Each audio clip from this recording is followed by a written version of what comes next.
पवित्र माना जाता है। इन्हीं 3 नदियों के संगम के कारण इस मंदिर का नाम त्रिवेणी महादेव पड़ा। इस मंदिर की संरचना शिखर मंडलीय शैली में बना यह भव्य एवं प्राचीन मंदिर नीम से लगभग 50 फीट ऊंचाई पर निर्मित हुआ है। धार्मिक महत्व के साथ साथ इस मंदिर का इसके आसपास के वातावरण का प्राकृतिक सौंदर्य की दृष्टि से भी यह स्थान अपने आप में अनुपम है। इस स्थान पर जहां ब्यास, बिनवा व क्षीर गंगा का अनूठा संगम हमें देखने को मिलता है, यहाँ का शांत सुंदर प्राकृतिकमय वातावरण एवं नदियों की कल कल करती बहती धाराओं की गूंज मन को एक अलौकिक सुकून भी प्रदान करती है। यह स्थान ध्यान साधना की दृष्टि से भी महत्वपूर्ण माना जाता है। यह स्थल ऋषि मुनियों की तपोभूमि रहा है। यह स्थल बोलू बाबा की तपोस्थली रहा है। इस पवित्र धार्मिक स्थान के दर्शन के लिए श्रद्धालु जोगिंदर नगर से लड़भड़ोल होते हुए सड़क मार्ग से यहाँ तक आसानी से पहुँच सकते हैं। यह पवित्र स्थान जोगिंदर नगर उप मंडल के अंतर्गत ग्राम पंचायत उटपुर के गांव घटोड़ में स्थित है। प्रसिद्ध धार्मिक स्थान के दर्शन करने के लिए श्रद्धालु जोगिंदर नगर से लड़भड़ोल होते हुए सड़क मार्ग से यहाँ तक आसानी से पहुँच सकते हैं। यह पवित्र स्थान जोगिंदर नगर उप मंडल के अंतर्गत ग्राम पंचायत उटपुर में स्थित है। प्रसिद्ध धार्मिक स्थान बैजनाथ से त्रिवेणी महादेव की दूरी लगभग 35 किलोमीटर है। इसके अलावा श्रद्धालु संधोल से होकर बैरी गांव तक सड़क मार्ग से आ सकते हैं। उधर जयसिंहपुर कंस्टिट्यूएंसी की ओर से सड़क मार्ग के द्वारा सरी तक या मंदिर के ठीक सामने कुछ ही वॉकिंग डिस्टेंस तक सड़क मार्ग से पहुंच सकते हैं और संधोल बैरी वाले झूला पुल के माध्यम से त्रिवेणी महादेव के दर्शन आसानी से कर सकते हैं। इस पवित्र धार्मिक स्थान से जुड़े इतिहास की अगर हम बात करें तो मान्यता है कि आज से लगभग 300 वर्ष पहले मंडी रियासत के वजीर करम सिंह के कोई संतान नहीं थे, जिसके लिए उन्होंने कई यज्ञ व अनुष्ठान संतों के कहने पर करवाए। इसके पश्चात उन्हें स्वप्न में आदेश हुआ कि बैजनाथ से नीचे जहां पर ब्यास नदी व बिनवा नदी मिलती है उस स्थान पर जाइए।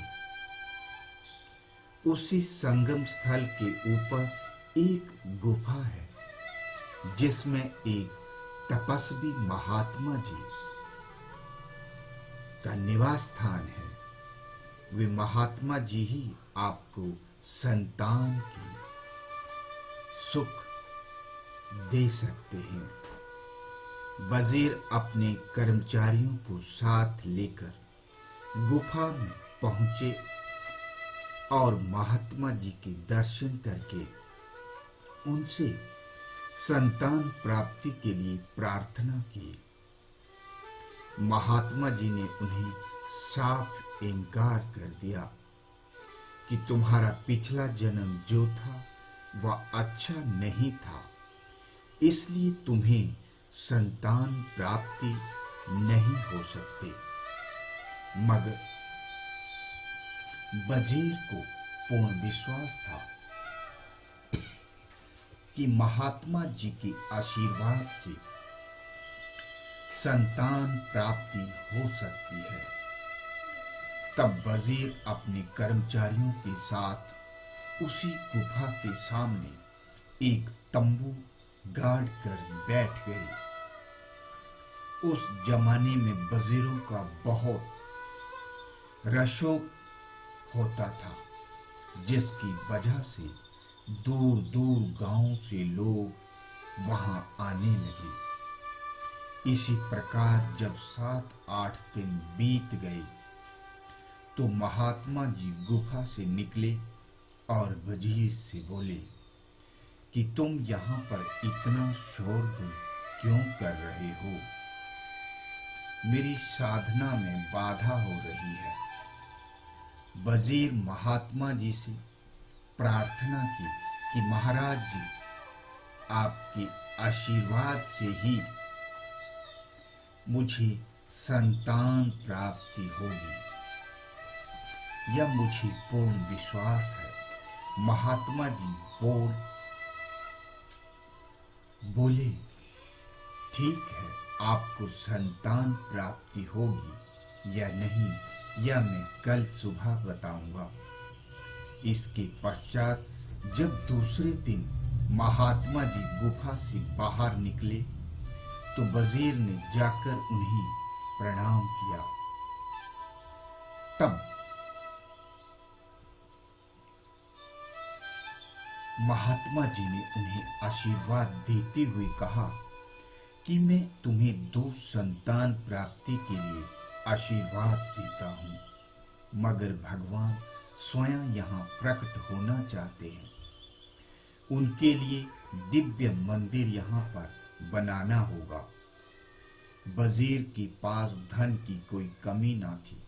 उन्होंने उसी समय राजमहल में आदमी भेजकर उस जमाने के चांदी के 1.25 लाख सिक्के मंगवाकर महात्मा जी के चरणों में रख दिए और महात्मा जी से आग्रह किया कि आप मंदिर बनाइए व संतान प्राप्ति का आशीर्वाद दीजिए। वर्तमान में जिस स्थान पर शिव जी का मंदिर है, उस स्थान पर पुराने वक्त में व्यास नदी का स्वरूप अत्यंत भयंकर होता था। ऐसे में एक तरफ व्यास नदी तो दूसरी तरफ पहाड़ होने से वहां पर मंदिर का निर्माण करना अत्यंत मुश्किल था। ऐसा देखते हुए लोग जब आगे बढ़े तब उन्हें नजर आया कि नीचे नदी किनारे एक काली गाय खड़ी है। उसके स्तनों से दूध अपने आप बह रहा था। वह गाय ब्यास नदी तैर कर आई हुई थी। तब महात्मा जी बोले कि भगवान यहीं पर होंगे। जब वहां से मिट्टी हटाई तो शिवलिंग अभी मंदिर में है। उसके दर्शन हुए। तब महात्मा जी ने वहां पर मंदिर का काम शुरू करवाया। आज जितनी चिनाई करते, कल वह शिवलिंग उतना ही ऊपर उठ जाता था। यह सारा वृत्तांत देखकर महात्मा जी बड़े आश्चर्यचकित हुए और उन्होंने वहां पर एक हवन यज्ञ किया।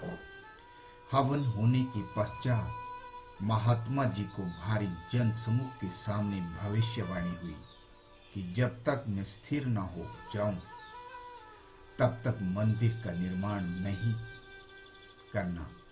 इसी प्रकार चिनाई के साथ साथ शिवलिंग भी ऊपर आता गया। शिवलिंग के स्थिर होने के बाद मंदिर का निर्माण किया गया। 1 साल बाद वजीर के घर जो लड़का हुआ, उसकी 5 साल के होने तक मंदिर बनकर तैयार हो गया। बाद में उसी लड़के से मंदिर की प्रतिष्ठा कराई गई। मंदिर की एक तरफ ब्यास नदी, दूसरी तरफ बिनवा तथा शिवलिंग के नीचे से एक गुप्त गंगा, क्षीर गंगा बहती है, जिसका पानी गंगा नदी की तरह ही पवित्र माना जाता है। इन्हीं 3 नदियों के संगम के कारण इस मंदिर का नाम त्रिवेणी महादेव पड़ा। शिखर मंडलीय शैली में बना यह भव्य एवं प्राचीन मंदिर नीम से लगभग 50 फुट ऊंचाई पर बना हुआ है। वर्तमान में मुख्य मंदिर के आसपास दूसरे छोटे मंदिर भी स्थापित किए गए हैं, जिनमें श्री गणेश जी, हनुमान जी, शनि महाराज, मां बगलामुखी, बाबा बालकनाथ, राधा कृष्ण मंदिर, नवग्रह देवी शक्ति और बाबा जयेंद्रपुरी जी की समाधि इत्यादि शामिल हैं।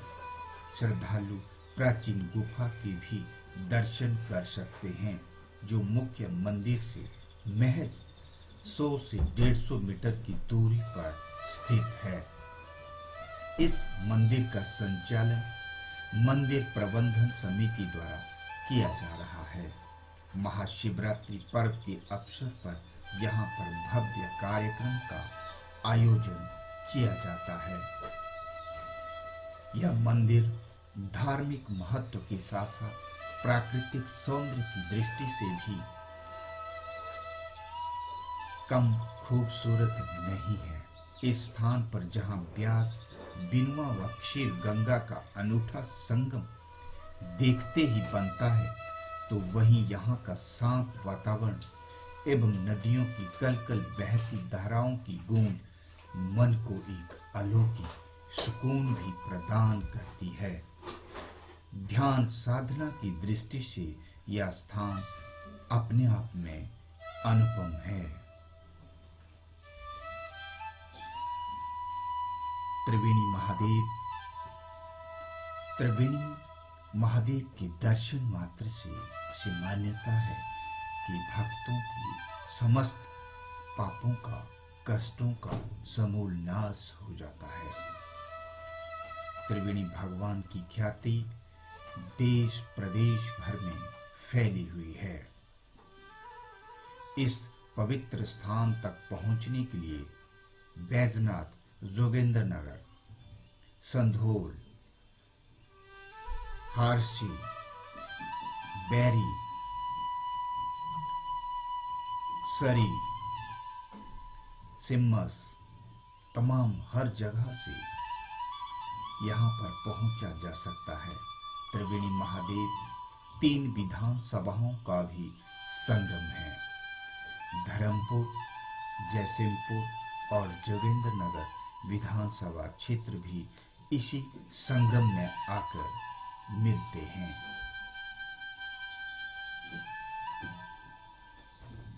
यहाँ से सबसे जो नजदीक रेलवे स्टेशन बैजनाथ पापरोला ही है, जबकि नजदीक हवाई अड्डा कांगड़ा यानी कि गग्गल एयरपोर्ट है।